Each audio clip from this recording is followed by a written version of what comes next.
자, 팔품사에 대해서 설명을 하려고 했는데 그렇게 괜찮다. 괜찮아요. 목소리 줄여. 여기는 뭐야? 칠판이야.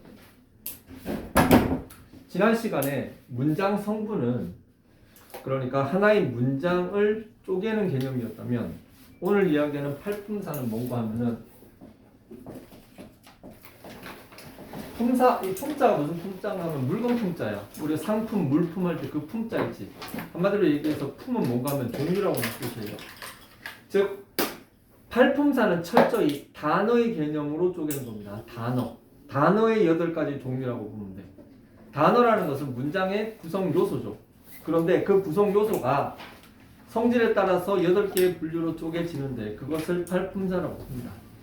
자, 그런데 보면은 많은 친구들이 착각을 하는 것이 팔품사 그러면 마치 피자 조각처럼 8개의 조각이 요만큼 요렇게 있을 거라고 생각을 하는데 이건 완전히 잘못된 생각이에요. 팔품사는 정말 극도로 몇 개의 품사에 쏠려 있습니다.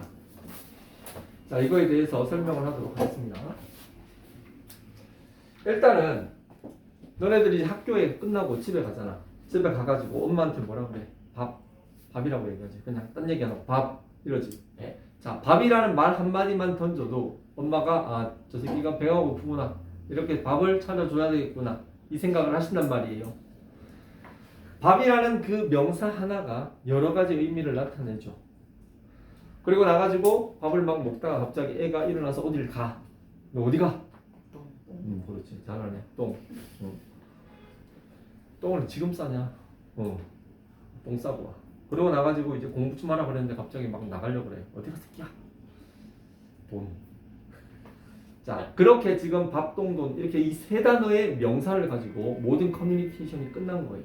즉 쉽게 얘기해서 명사는 의미 전달에 아주 굉장히 중요한 역할을 하고 가장 강력합니다. 그래서 8개 품사 중에 가장 많은 것이 바로 명사예요.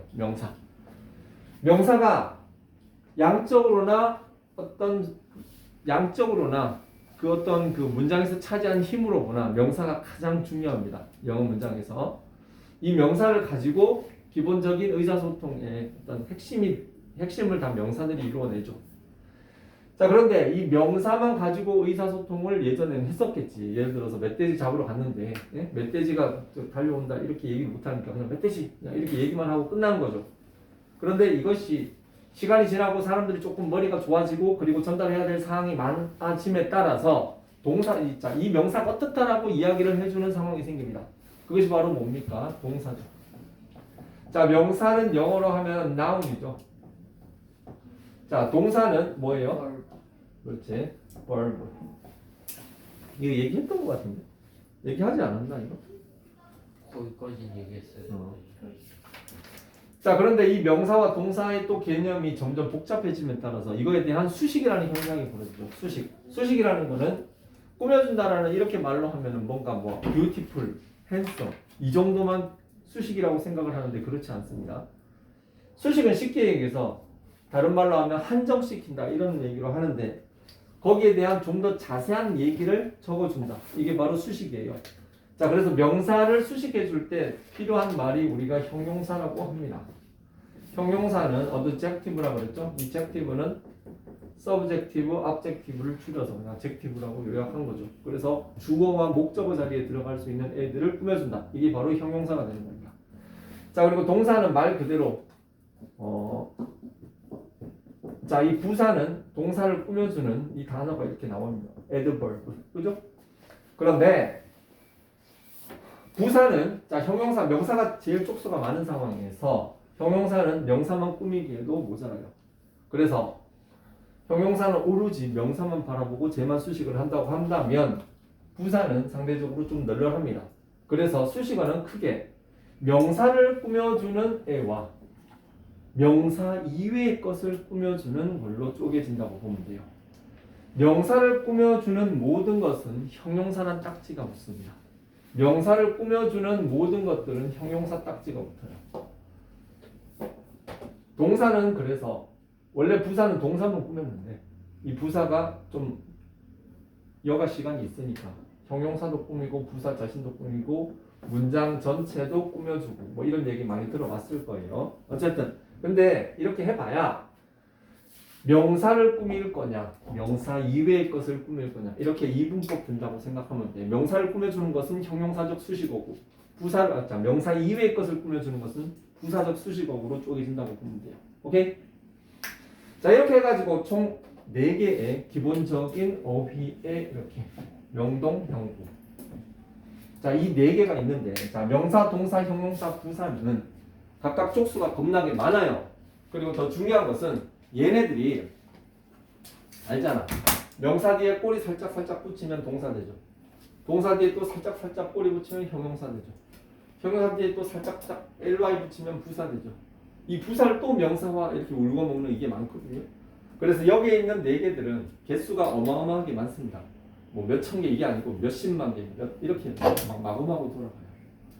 그래서 이렇게 4개, 여기에 있는 이 4개의 어떤 이 품사를 의미어라고 합니다. 의미어. 의미어는 뭔가 하면은 문장의 의미를 구성해주는 굉장히 중요한 것들이고.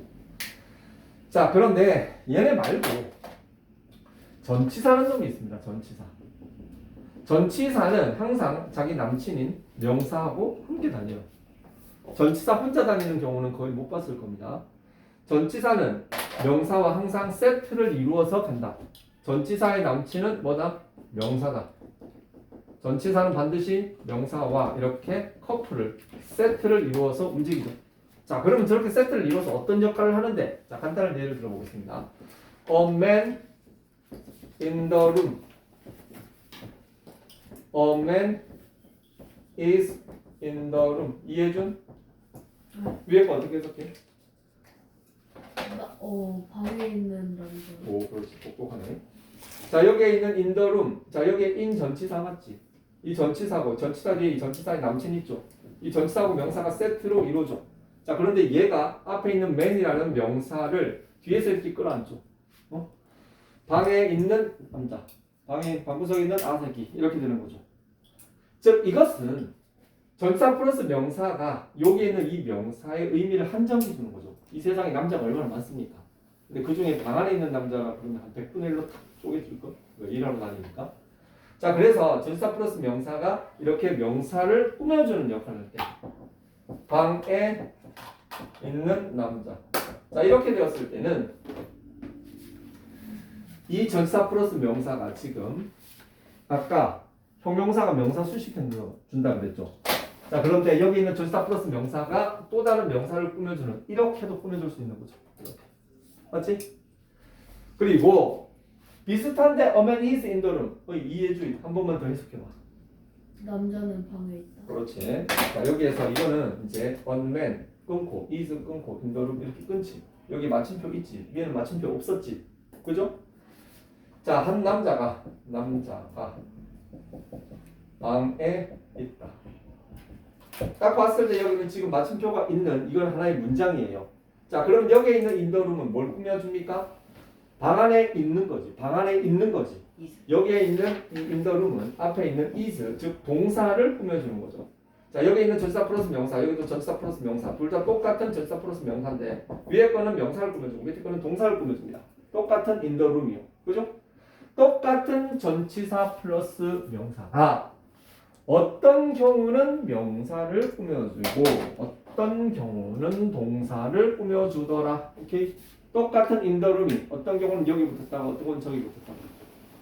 한 남자가 이 여자도 좋아하고 저 여자도 좋아하면 되겠어 안 되겠어? 날라리. 싸대기 쳐봤습니다.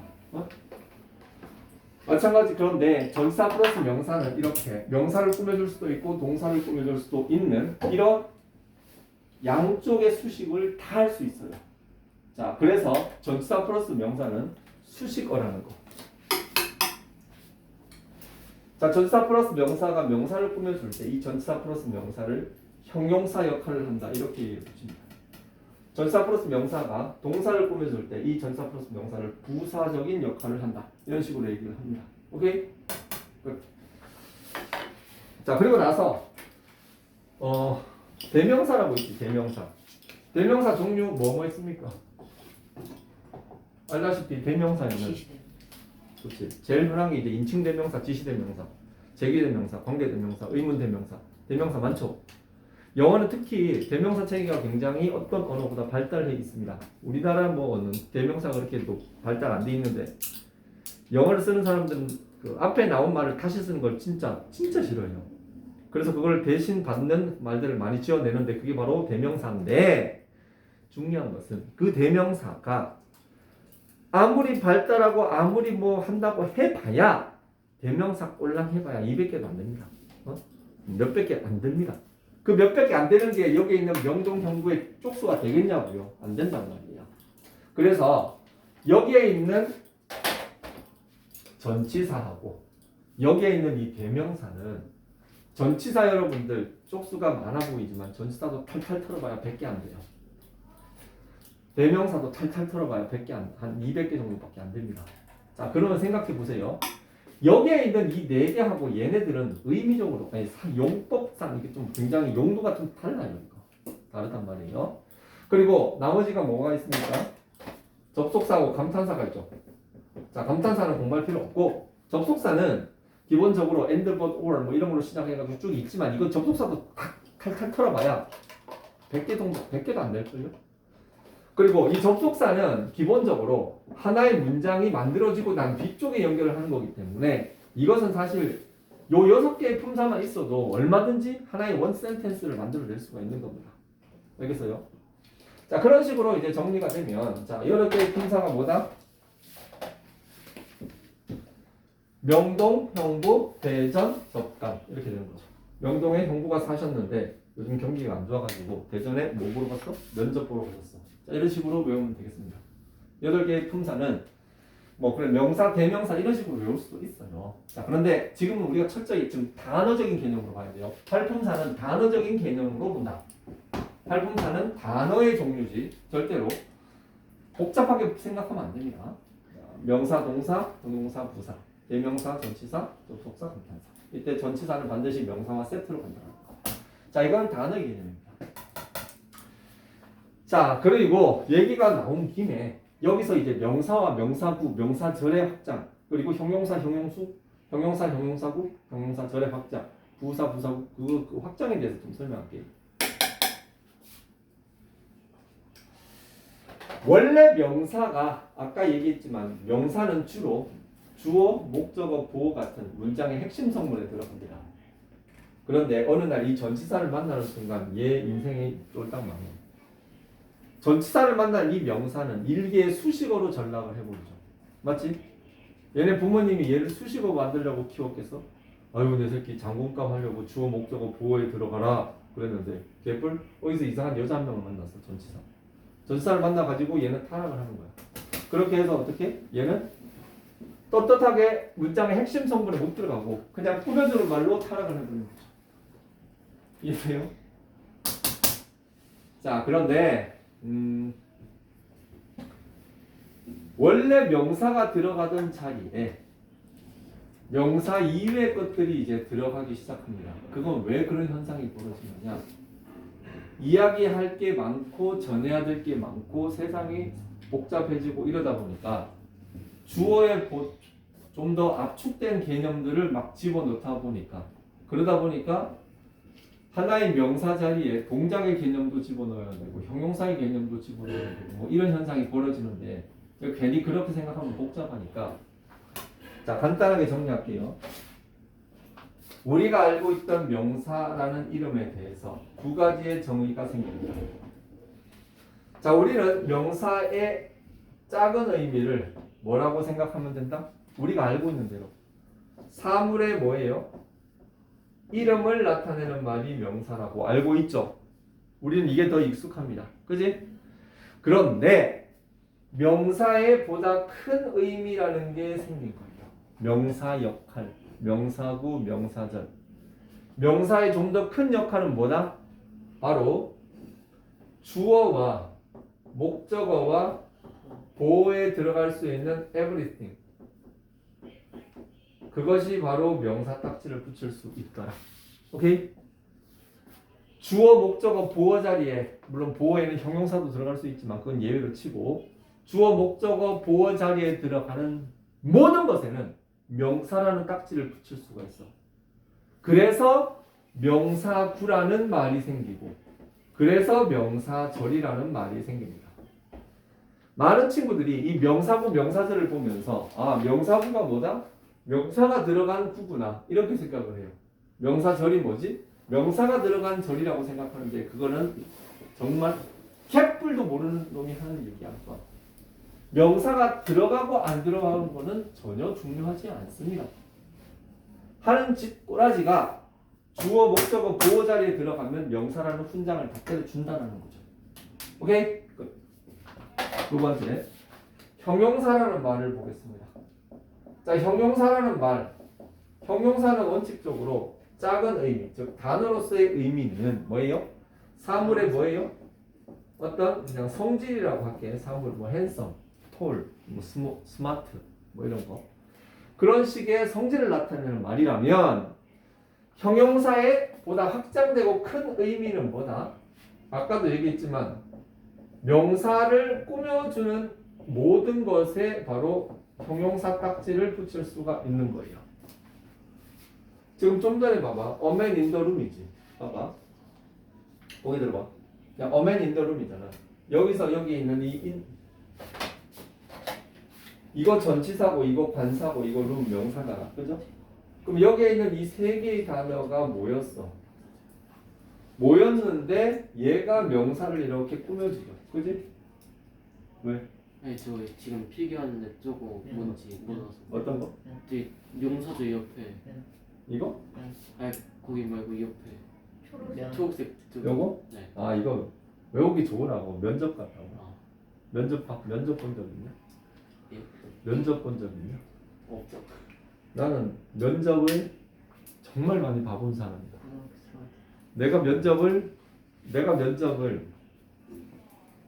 당하러 간 것보다는 다른 사람 앞에 세워놓고 내가 면접 정말 많이 봤어. 언제 봤느냐? 백화점 다닐 때는 알바생들, 직원들 브랜드에서 데리고 오면 그 사람들 면접 보고, 학원 다닐 때는 새로 선생님 오면 그 선생님들 면접 많이 봤어. 면접 딱 보면 대충 느낌이 옵니다. 저놈이 일을 잘할지 못할지 딱 해가지고 이제 자르고 그랬는데, 하던 얘기. 여기에 in the room에 눈을 씻고 찾아봐. 여기에 형용사 있어 없어? 없지. 그런데 갑자기 이 in the room을 가지고 형용사구 이따위 얘기를 합니다. 그러면 우리는 멘붕이 오죠. 아니 여기 도대체 형용사가 어디 있길래 형용사구라고 얘기를 합니까? 형용사가 그 뜻이 아니라고요. 형용사는 여기서 얘기하는 형용사는 이 뜻을 얘기하는 거죠. 명사 꾸며주면 다 형용사 딱지 준다니까. 그지? 그러니까 반구석에 있는 아새끼 이렇게 되는 거잖아요. 그러면 이 아새끼를 꾸며주면 이 인더룸도 명사를 꾸며주니까 얘도 형용사 역할을 한다 이렇게 얘기할 수 있잖아. 거기다가 한 단어가 아니고 세 단어니까 형용사구 아닙니까? 맞네. 이렇게 되는 거죠. 됐어요?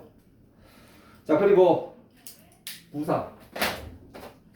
자, 부사라는 말은 진짜 애매한 게, 자, 여러분들 부사가 뭐냐 물어보면 여러분들 대부분 ly라고 얘기를 할 수 있어. 많이 ly라고 얘기를 하는데요. 자, 이 세상에 있는 부사를 이렇게 모았어. 자, 그 중에 ly로 끝나는 부사는 한 요만큼밖에 없어. 그럼 나머지는 뭐야? 잡부사들. 이거는 ly가 없는데 부사 역할을 하는 것들이에요. 자, 그런데 부사를 한마디로 정의하기는 참 애매합니다. 특히 이 단어로서. 봐봐, 거기에 봐봐. 부사. 거기에 8페이지 봐봐. 책 8페이지에 보면은 문장에서 동사나 형용사, 다른 부사, 문장 전체를 꾸며주며 시간, 장소, 방법, 정도, 빈도 등을 나타낸다고 했는데, 그래서 그게 뭔데? 해석이 어떻게 되는데? 이거에 대한 정의를 함부로 못 내려요. 왜? 부사라는 건 쉽게 얘기해서 보조. 보조는 보조인데 너무나 범위가 넓은 보조라서 한마디로 정의하기 힘들지만 한 가지 분명한 것은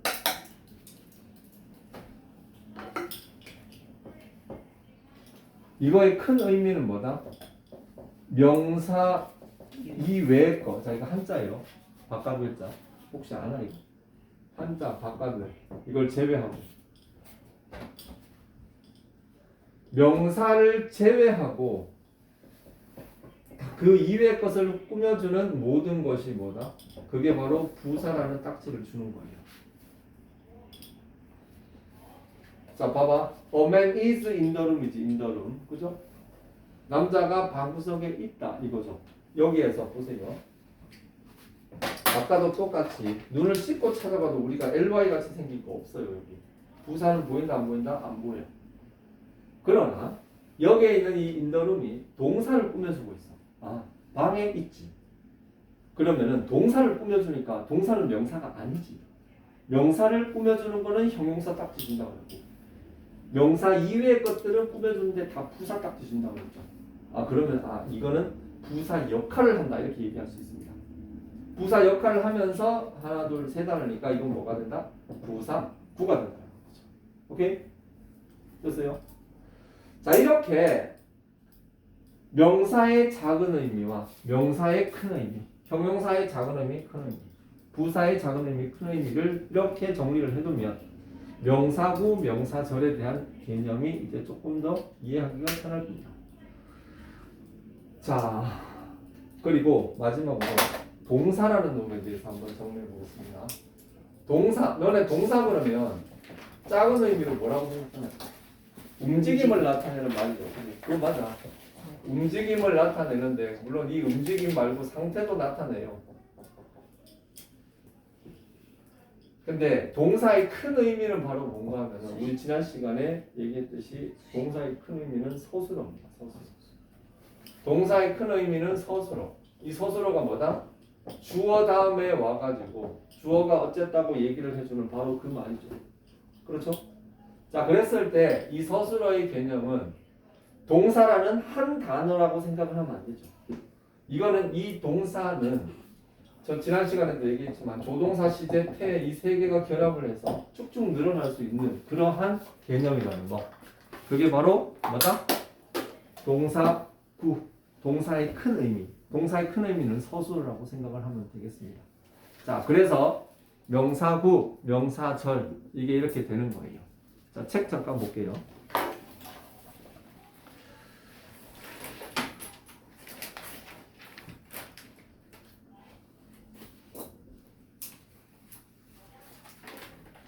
거기에 7페이지 잠깐 볼까? 7페이지. 자, 7페이지 밑줄만 쭉쭉 긋고 갈게요. 자, 앞으로 쌤 필기할 때는 빨간색 볼펜을 준비하기 바랍니다. 자, 7페이지에 거기 명사 있죠, 명사. 자, 명사 사람, 동물, 사물, 장소 등 자, 모든 것들의 이름 동그라미 이름. 그리고 주어, 목적어, 보어.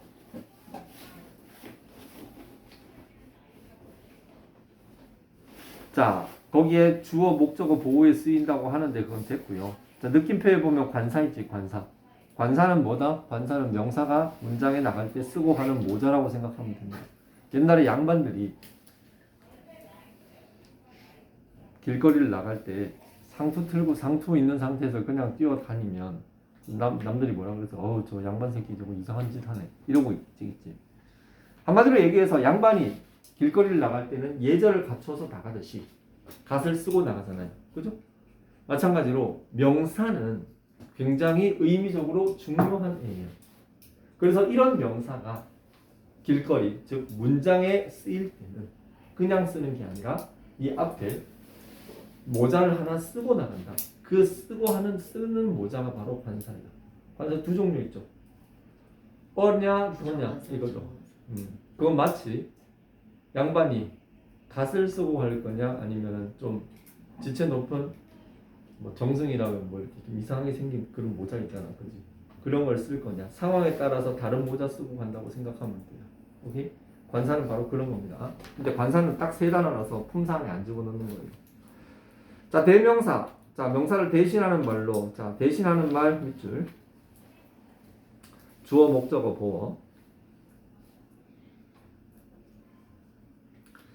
자, 동사. 주어의 상태나 동작을 나타내는 말.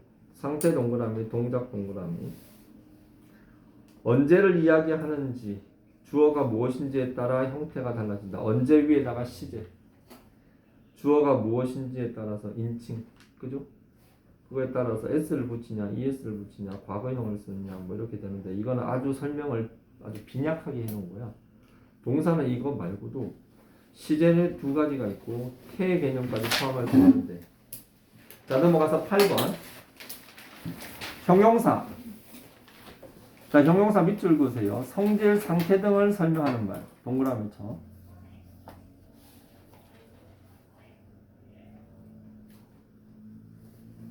자 역할이 뭐예요? 명사, 대명사, 수식. 자 대명사는 사실 수식하지 않습니다 솔직히. 대명사 수식. 자 handsome he 이렇게 쓰는 거 봤어? 어? handsome he 잘생긴 그 이렇게 쓰는 거 봤어? 근데 수식 받는 대명사 딱 하나 있습니다. 그게 뭐예요? something. something special. 걔네 말고는 사실 꾸며주지 못합니다. 그래서 거짓말을 다 써놨어요. 자 그리고 보어 역할. 자 보어 역할 동그라미. 자 봐봐 이거. 지난 시간에 목적어와 보어의 개념을 잠깐 설명했죠. 네. 했지.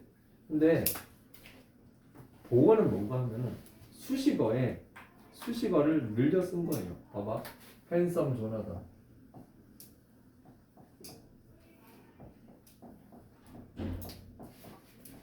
이렇게 앞에서 꾸며주면 이거 형용사죠. 수식어죠. 근데 이걸 조나단 is handsome 이렇게 쓰면 이 수식어 붙일 말이 없으니까 그래서 이걸 보어라고 하는 거예요. 왜 웃지? 숙제가 적어서? 네. 숙제 적어서 웃고 있어? 자 그리고 전치사 보세요. 아 부사. 부사 봐봐. 문장에서 동사, 형용사, 다른 부사 문장 전체를 꾸며주며 자 밑줄 쭉. 그러니까 잡것들 꾸며주는 거야. 자 의미는 시간, 장소, 방법, 정도, 빈도 등을 참 이런 게 잡다한 거 많지. 원래 부사 딱지가 들어가면 잡다한 거 되게 많다. 투부정사의 부사적 용법 많이 들어봤지. 투부정사의 부사적 용법 겁나 많잖아. 구질구질 하잖아. 그리고 부사절을 유도하는 종속 접속사 뭐 시간, 이유 뭐 쭉쭉쭉쭉 있거든. 부사는 한마디로 얘기해서 잡다한 거 싸그리다 청소부야. 그런 개념으로 보면 돼. 전치사 명사와 함께 쓰여. 자 밑줄 저 아까 얘기했지. 커플로 한다고. 전치사는 반드시 명사와 커플로 한다고. 가가지고 시간, 장소, 목적, 방법 등을 나타내는 말이다 그랬는데 시간, 장소, 목적, 방법 이게 바로 뭔가 하면 이게 부사질이야. 부사질. 부사들이 하는 짓이에요 이게. 자 그리고 접속사 있는데 단어와 단어, 구와 구, 절과 절 이어주는 말 이것도 솔직히 좀 거짓말이야. 왜 거짓말인지 알아? 접속사는 기본적으로 절과 절만 있습니다. 어? 접속사 여러분들이 아는 접속사 뭐 있어? and, but, or 걔네 빼고 because. 자 because popular 인기 있어. because handsome. 자, 이 because가 뭐 접속사라며. 자, 이게 popular, because, handsome 이렇게 쓸 수 있습니까? 안 돼요. 왜? 접속사는 기본적으로 절과 절을 이어주기 위해서 만들어주는 게 접속사예요. 그럼 and하고 but 이건 뭔데? 그 새끼들은 좀 특수한 새끼들이야. and, but, or는 고성능 접속사예요. 얘네들은 절과 절만 있는 게 아니라 단어와 단어, 구와 구도 이어줄 수 있는 고성능을 가지고 있어. 어? 근데 그 새끼들 3명만 가지고 모든 접속사를 대변하지 마. 우리 같은 놈 찌질하게 굉장히 없어 보여. 그거예요. 알겠어? 그래서 접속사는 기본적으로 절과 절을 있지만 and, but, or는 조금 새끼들이 좀 하이 퀄리티여가지고 걔네들은 뭐다? 그렇게 되더라. 걔네들만 좀 특이하게 그 짓을 하더라. 이렇게 생각하면 됩니다. 오케이? 감탄사? 보지마. 자 그리고 9페이지에 보면 거기에 아까 선생님이 설명을 했던 내용이 나와요. 구가 뭐예요? 구라는 것은 자 둘 이상의 단어, 자 동그라미 쳐. 둘 이상의 단어가 모이면 그게 구예요. 동그라미 쳐놔. 자 거기에 보면 a beautiful song 있죠. a beautiful song. 자 어는 관사입니다. beautiful은 형용사입니다. song은 명사입니다. 근데 이 전체가 모여서 뭐다? 하나의 명사 역할을 하는 거죠. 그 세 단어가 명사 역할을 하는 거죠. 아름다운 노래. 아름다운 노래든 거지 같은 노래든 노래는 노래인 거야. Very pretty. 매우 예쁘지. 자, 매우 예쁜데 이건 결국 예쁘다는 소리지 더럽다는 소리가 아니에요. Here and there. 여기하고 거기. 자, 여기 거기지만 이건 결국 장소를 나타내는 말이거든요. 장소 부사고. in the park. 자, 얘는 뭐예요? 세 단어인데 이거는 장소를 나타내죠. 장소 나타내는 직방으로 부사구입니다. 부사구. 왜? 명사가 꾸미거든. 자, 어쨌든요. 두 개의 단어가 모이면 구인데 이번에 보면 문장에서 역할에 따라 명사구, 형용사구, 부사구라고 얘기했죠. 자, 여기서부터 이제 혼란스러운 말이 시작되는데 명사처럼 문장에서 주어, 자, 명사처럼 같은 소리 안 해. 그 명사가 주어, 목적어, 보어 쓴다는 걸 잘 모릅니다. 사람들은. 그러면 그 명사가 전치사하고 붙을 때는 그건 무슨 역할을 하는 건데 이런 식으로 마구마구 헷갈려요. 그러니까 이렇게 명사라는 말이 낚이면 안 돼요. 명사라는 말 자체가 그냥 그 명사의 큰 의미가 뭐다? 주어, 목적어, 보어 자리에 들어가면 다 명사. everybody 뭐야? 명사. 딱지 준다. 이렇게 생각해. 두 번째, 형용사구이죠. 형용사구도 형용사처럼 이런 애매한 말은 싫어. 명사 꾸며주면 다 형용사 딱지 붙입니다. 오케이? 끝. 부사구. 부사구는 부사처럼 또 부사 또 처럼 같은 소리 하네. 동사, 형용사, 다른 부사 문장 전체 말 맞네. 그냥 명사 제끼고 명사 이외의 잡것들을 꾸며주면 다 부사구다. 이렇게 생각을 하면은 아마 분명해집니다. 이거 절은 별로 얘기하고 싶지 않은데 절이 뭔지는 알잖아. 주어 동사가 있으면 절이에요. 자, 그런데 명사절은 뭐다? 절로 됐어. 근데 그게 주어, 목적어, 보어로 쓰이는 거죠. 자, 한번 문장을 이용해서 한번 볼까?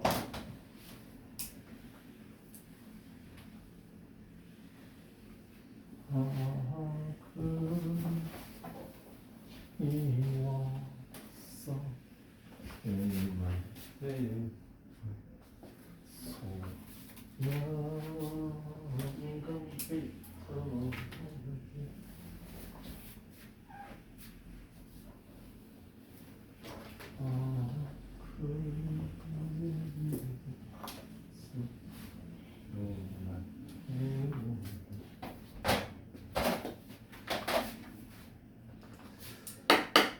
무슨 얘기야? 봐봐.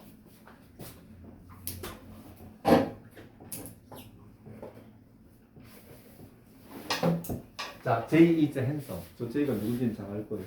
자, 그런데 얘는 하나의 문장이죠. 하나의 문장입니다. 이건 문장이거든. 왜 웃지? 그래? 숙제가 너무 적다라는 뜻으로 들리는데. 짐을 자, 얘는 문장이에요. 얘는 문장인데 얘 앞에다가 that을 딱 달아버리면 여기에 있는 마침표가 사라집니다. 우와. 이렇게 되면 이거는 문장이 아니라 절이 되는 거예요. 절. 자, 그러면 저 절이 어떤 역할을 한다? 여기 앞에다가 I think that Jay is handsome. 자, 이렇게 되면 보세요. 멀쩡하던 남의 집 문장이 있죠. 멀쩡하던 남의 집 문장이 that을 달아버리는 순간 이 긴 문장의 목적어가 되어버렸지. 다시. 원래 Jay is handsome 해가지고 하나의 문장이 있었어. 근데 이 앞에 that을 다는 순간 이 마침표는 사라졌네. 얘는 분명히 우리 집 문장이었는데 어느 순간 that을 달아버리니까 남의 집 목적어가 되어버렸어. 그쵸? 그러니까 멀쩡하던 우리 문장을 남의 집에 팔아쳐먹은 이 that을 뭐라 그래? 명사절 유도 접속사라고 합니다. 왜? 명사절. 이 문장에서 목적어 역할을 하고 있잖아요. 목적어니까 주어, 목적어, 보어 자리 들어가면 명사 딱지 준다고 그랬죠. 그러니까 이게 뭐가 된다? 목적어 역할을 하니까 명사절이 되는 거지. 그러니까 이 멀쩡한 문장을 명사절로 바꿔버리는 아주 나쁜 이 that. 그렇게 해서 I think that Jay is handsome. 이렇게 되는 거죠. 오케이? 이 의미는 정확합니다. 자, 그거고 명사절 종류 한 10개 있습니다. that절, 관계대명사 what절, if, whether절, 그리고 간접의문문, 그리고 복합관계 대명사 그리고 여러 개 있어요. 있는데 알면 되고 형용사절 있죠. 형용사절. 형용사절 옆에다가 관계사절이라고 적어놔. 관계사.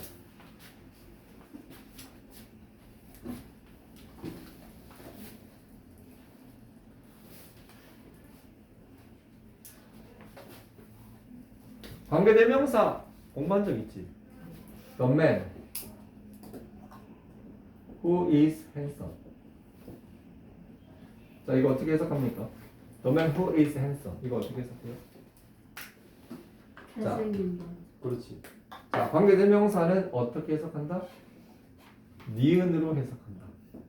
영어와 우리말은 반대다. 얘는 뒤쪽으로 보내고 얘는 앞쪽으로 보내라. is handsome 영어로 하면 잘생겼다. man이 뭐야? 남자. 자, 보세요. 잘생겼다가 니은을 만나면 뭐가 되지? 잘생긴이 되죠. 잘생긴. 아, 그러고 보니까 여기서부터 여기까지가 여기 있는 이 man을 뒤에서 이렇게 꾸며주네? 그지? 꾸며주네? 명사 꾸며주네? 명사 꾸며주네? 명사 꾸며주면 형용사 딱지 줄게. 근데 가만히 보니까 이게 주어 동사 다 있어. 어? 아, 그럼 너는 형용사 절이구나. 이렇게 되는 거죠. 알겠어요? 부사절. 자, 부사절 볼게요. When I was young, I was handsome.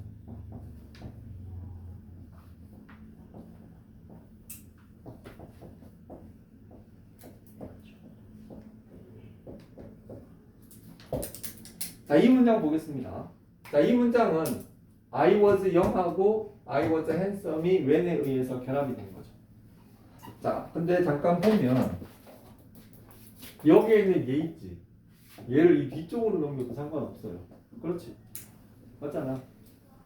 자, when I was young은 뭐다 이거?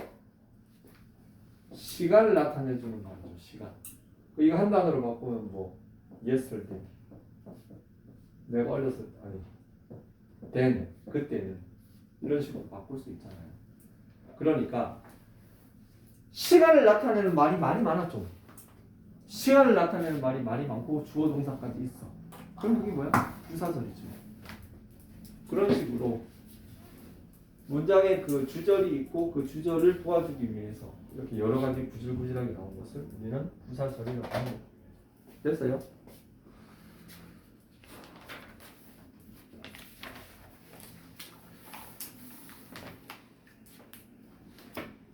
야, 이거 뭐야? 이거 오늘 이거 2시간을 그냥 이렇게 날려버렸네.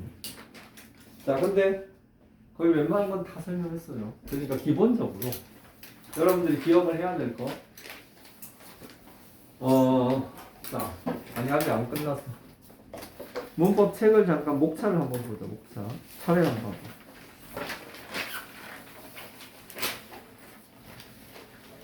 영어에서 제일 쪽수가 제일 많은 건 명사예요.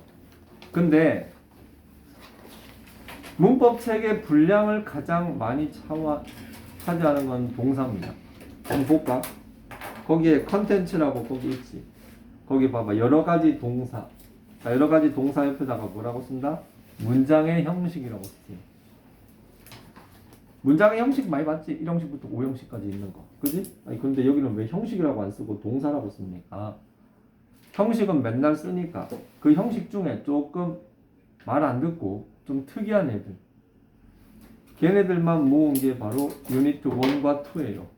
감각동사, 수요동사, 목적부호. 자, 감각동사 위에 쓰세요. 이 형식. 이 형식 동사는 한 20개 정도밖에 없습니다.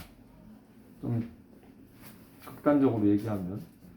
근데 이 형식 동사 중에는 종류가 4개 있거든요. 비동사, 상태 변화, 상태 유지, 그리고 감각동사. 이 4개가 있는데 가장 사람들이 잘 틀리는 감각동사만 대표적으로 뽑아가지고 갖다 해놓은 거야.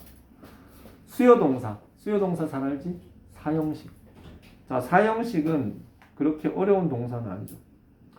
그리고 목적격 보호를 가지는 동사가 뭐겠어? 이거 5형식이죠.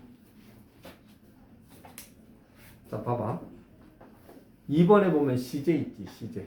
자, 선생님이 처음에 서술어를 구성하는 3요소가 조시태라고 그랬지, 조시태. 그죠? 자, 시제 나왔다. 오케이? 기재. 그리고 또 다른 요소 하나가 뭐지? 조동사. 그치? 조시. 자, 조시가 완성이 됐어요. 그지? 그런데 왜 바로 뒤에 태를 안 씁니까? 자, 태와 관련 있는 거는 챕터 7로 갑니다. 챕터 7에 가면 수동태라고 있죠. 아니, 태가 있는데 왜 굳이 수동태만 배웁니까? 능동태는 안 배웁니까? 얘 빼고 다 능동태야 지금. 뭔 소리를 하는 거야 지금. 뭐 시제 뭐 조동사에 있는 문장들 다 능동인데 무슨 소리를 하는 거야. 그죠? 그래서 조시태 끝났고, 그 다음에 챕터 4번부터 챕터 5, 6은 뭔가 하면은 봐봐. 자, 투부정사, 동명사, 분사 얘네들 원래 동사였어요. 자, 간단하게 얘기하면 이거예요. 자, 예를 들어 고우라는 동사는 원래 문장에서 어디에 써먹으라고 만들어줬어?